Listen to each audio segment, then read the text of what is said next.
2022 में छपे सेलेब्सकोप के इस आर्टिकल के अनुसार केजीएफ हीरो यश ने ही खुद बताया कि किस तरह से 10 साल पहले north Indian people south Indian movies का मजाक उड़ाते थे, लेकिन 10 साल के बाद ये पिक्चर पूरी तरह से बदल चुका है।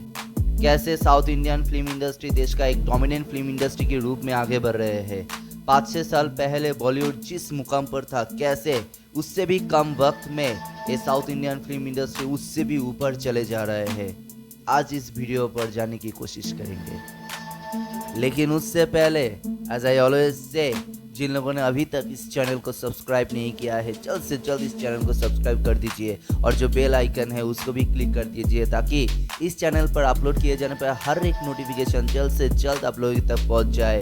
क्योंकि एज आई ऑलवेज से, इस चैनल में टाइम टू टाइम एक के बाद एक इंटरेस्टिंग टॉपिक के ऊपर वीडियो आते रहेंगे और आते रहेंगे। मुनाफा अगर नहीं आएगा तो कोई भी इंडस्ट्री ग्रो नहीं कर पाएगा। इसलिए फिल्म इंडस्ट्री में भी कमर्शियल मूवीज का सक्सेस होना बहुत बहुत बहुत जरूरी है।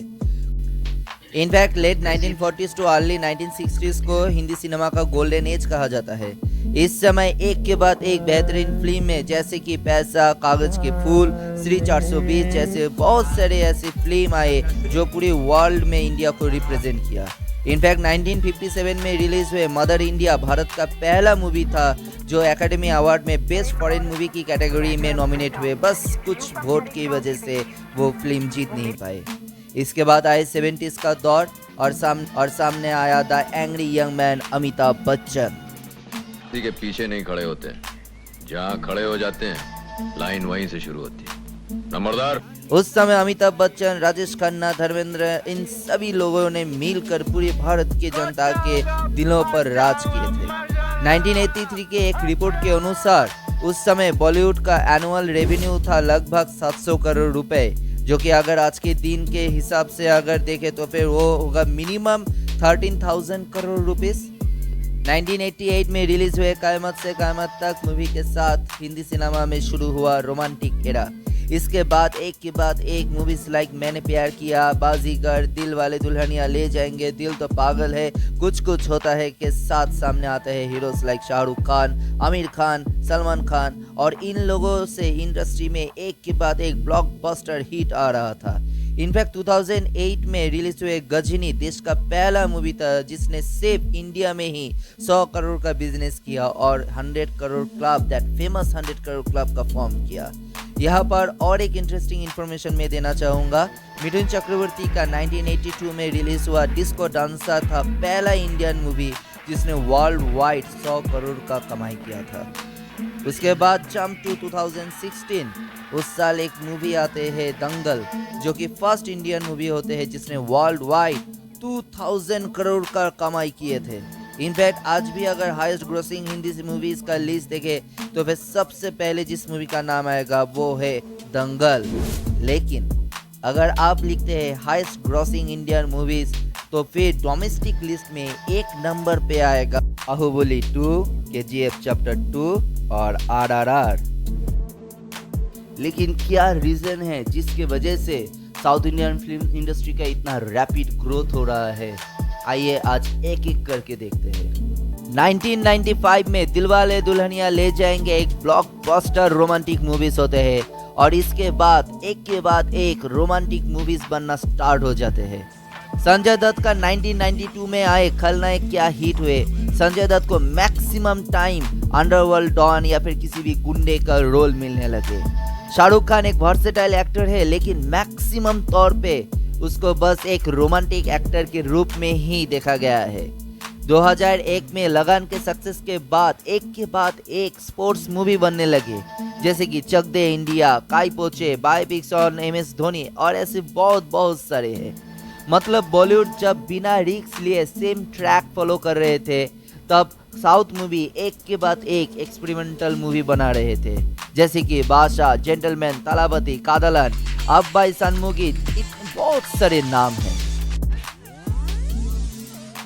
बॉलीवुड में साइंस फिक्शन के नाम पे जहां पर कोई मिल गया, क्रिश, अनुकूल, मिस्टर इंडिया जैसी कुछ गिने चुने मूवीज है, वही साउथ में 1952 में इंडिया का पहला साई-फाई मूवी बनते हैं काडू।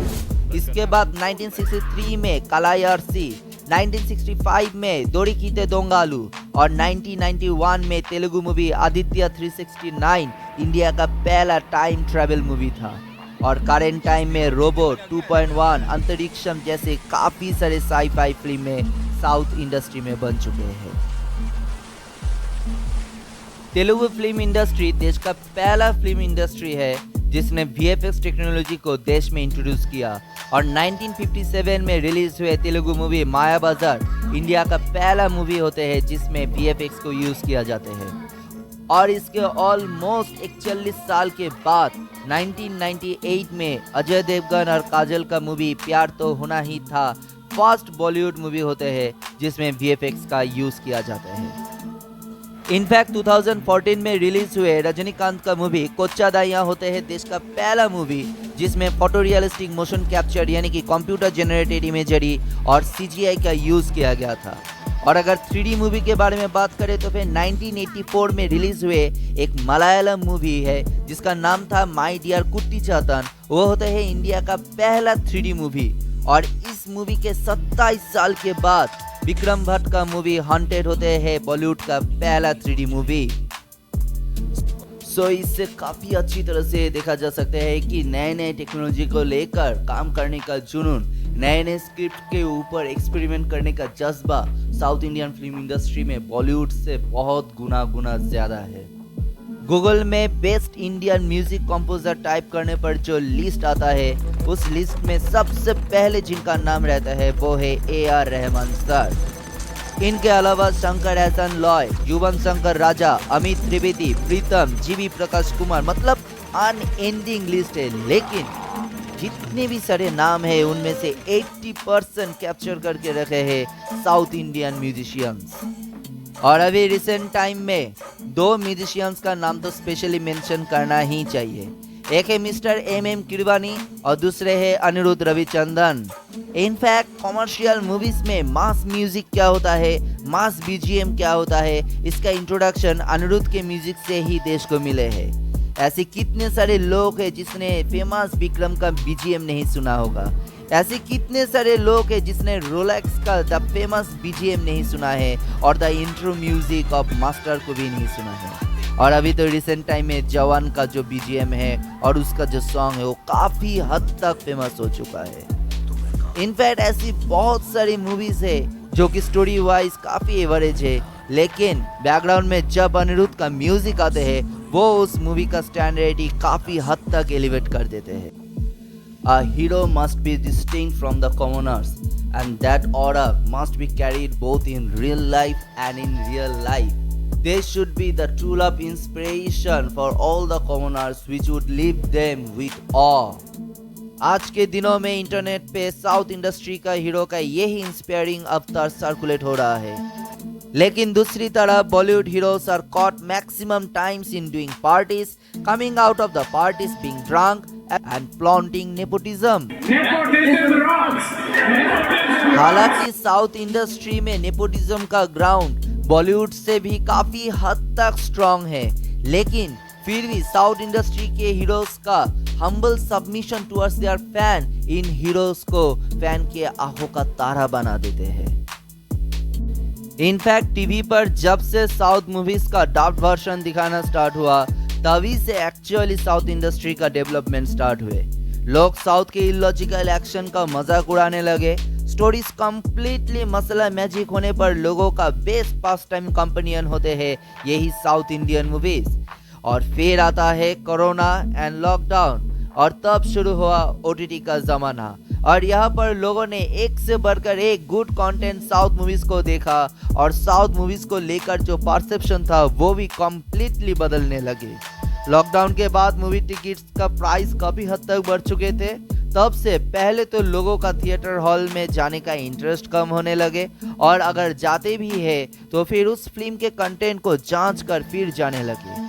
आफ्टर कोविड रिलीज हुए RRR, पुष्पा, KGF 2 जिस तरह से अपने डिफरेंट एंड क्वालिटी कंटेंट से लोगों को थिएटर लाने में कामयाब हुए, बॉलीवुड का सेम ट्रैक स्टोरीज वहाँ पर फेल कर गए। ऊपर से सुशांत सिंह का सस्पिशियस डेथ बॉलीवुड के ऊपर लोगों का आक्रोश भी बढ़ा चुके थे। और नतीजा Bollywood movie started to flop on the ground. लेकिन आज फिर से पठान मूवी से बॉलीवुड का कमबैक हुए और आज तो जवान आकर फिर से वही पुराना वाला हाउसफुल थिएटर का पिक्चर सामने लाकर रखे। लेकिन इसमें भी एक सवाल है, क्या जवान को एक पूरी तरह से बॉलीवुड मूवी कहा जा सकता है? इसका डायरेक्टर है एक South Indian director Atlee, music composer है South Indian musician Anirudh, villain है the famous South Indian actor Vijay Sethupathi. In fact main lady characters में भी 3 साउथ इंडियन हैं। तो क्या जवान को वाकई में एक पूरी तरह से बॉलीवुड मूवी कहा जा सकता है? क्या रहेगा आप लोगों का जवाब नीचे कमेंट बॉक्स पर ज़रूर बताइए। आज की वीडियो यहाँ पर ही ख़त्म करते हैं। जिन्होंने अभी तक इस चैनल को सब्सक्राइब नहीं किया है ज़रूर प्लीज़ सब्सक्राइब कर दीजिए। मिलते हैं और एक नए इंटरेस्टिंग टॉपिक के साथ बहुत जल्द। तब तक के लिए bye bye and take care.